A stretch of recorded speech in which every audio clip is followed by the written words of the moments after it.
Voilà, bienvenue. En général, on est plutôt accueilli chez les gens par les aboiements de Snoopy ou le ronronnement de Gribouille. Rien de tel chez Laura. Dans son hall d'entrée, tout peut vous massacrer en une vingtaine de minutes. Vipères de Russell, Cobra Naja ou Parviocula, des serpents et lézards parmi les plus venimeux au monde, comme animaux de compagnie.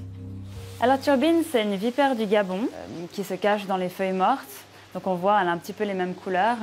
Et puis c'est un serpent qui attend que les proies passent à sa hauteur pour pouvoir sortir de sa cachette et puis attaquer.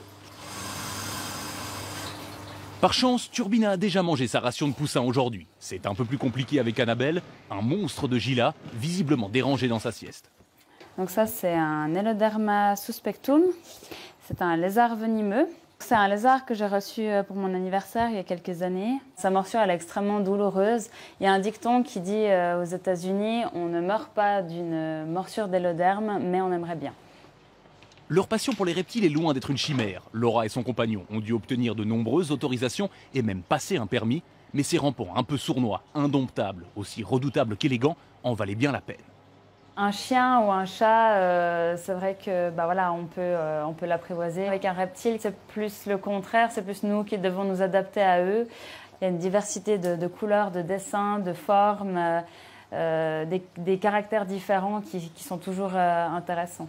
Le terrarium a pris une autre dimension quand il est devenu le berceau de ce petit Aspidelaps lubricus albinos il y a 6 mois.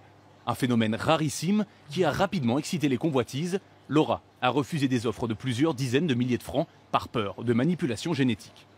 On essaye le plus possible maintenant de faire de la consanguinité pour sortir de nouvelles couleurs. On crée des hypertypes et puis on crée donc des problèmes de santé chez les animaux. Et puis on avait un petit peu peur qu'en vendant une couleur un peu spéciale, les gens justement abusent sur les mutations. Une passion pas toujours bien comprise par son entourage, mais qui a d'état sur son travail. Au centre animalier, à quelques pas de chez elle, Laura soigne et recueille iguanes, serpents et lézards.